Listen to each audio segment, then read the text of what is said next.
Hi friends, ఈరోజు మనం వ్యవసాయ రంగానికి సంబంధించిన ఏమైందంటే వ్యవసాయంలో లా 2000 సంవత్సరంలో వ్యవసాయం మీద ఆధారపడ్డ లేబర్ ఫోర్స్ అంటే వ్యవసాయం మీద ఆధారపడి పనిచేసేవారు పనిచేసే వర్కర్స్ 40% ఉండగా ఇప్పుడు అది 26% పడిపోయింది. 23 సంవత్సరాలు అది 16% పడిపోయింది. 40 నుంచి 26% అంటే 14% తగ్గింది. అంతకుముందు ఎంత ఉండేది జనాభా? ప్రపంచంలో లేబర్ ఫోర్స్ లో 2023 నాటికి దీని మీద వ్యవసాయం తోటి ప్రాథమిక రంగం ఎక్సెప్షనల్ ఒక గనుల రంగాన్ని మినహాయిస్తే వ్యవసాయం, చేపలు, అడవులు దాని మీద డిపెండ్ అయ్యేటోళ్ళు 91 కోట్ల మంది ఉన్నారు. అందులో ఎక్కువ స్థానంలో ఉన్నది మన భారత్ లోనే ఎక్కువ శాతం వ్యవసాయం మీద దాని మీద డిపెండ్ అయిన జనాభా ఉన్నది అన్నట్టు. ఇంక ఇక్కడ ఏం చెప్తున్నారంటే 2000 సంవత్సరానికి 40% ఉండగా ఇప్పుడు 26% పడింది. ఇది FAO నుంచి సమితి ఆహార వ్యవసాయ సంస్థ అగ్రికల్చర్ అండ్ ఫుడ్ ఆర్గనైజేషన్. ఇది అమెరికాలో 1.7, ఇది 2020 నుంచి 23 మధ్య ఒక గ్రాఫ్ తేడా ఎంత ఉందనేది. అమెరికాలో 1.7 ఉన్నది కాస్త 1.6 అయింది, 0.1% డౌన్ అయింది. జపాన్ లో 3.1 ఉన్నది 3 అయింది, ఇది కూడా తగ్గిపోయింది, 3 అయింది. దక్షిణాఫ్రికాలో 21.4 నుంచి 18.8 అంటే 1.2 ప్లస్ 1.4 2.6% డౌన్ అయింది. అంటే 10% 20 లో 10% అంటే 2% కాబట్టి 2.6%.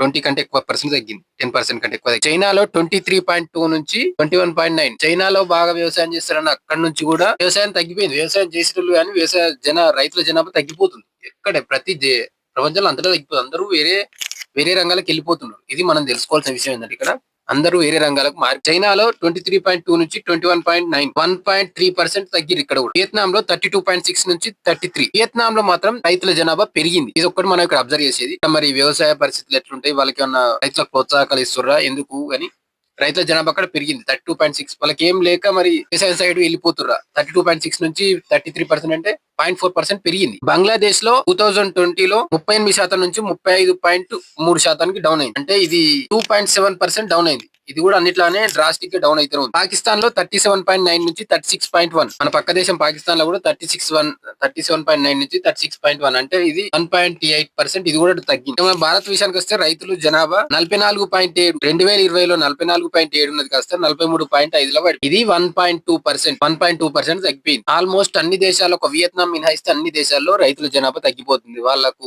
సౌకర్యాలు సరిగా లేకనా, మార్కెటింగ్ సరిగా లేకనా, ఖర్చులు ఎక్కువ అయ్యా, లేకపోతే అందరూ ఎక్కువ ఎడ్యుకేటెడ్ అయ్యి వేరే రంగాల్లో స్థిరపడుతుర్రా, వ్యవసాయం నచ్చక వెళ్ళిపోతుర్రా. మొత్తానికి అయితే వ్యవసాయ రంగ కార్మికులు తగ్గిపోతుర్రు, వర్క్ చేసే తగ్గిపోతుర్రు.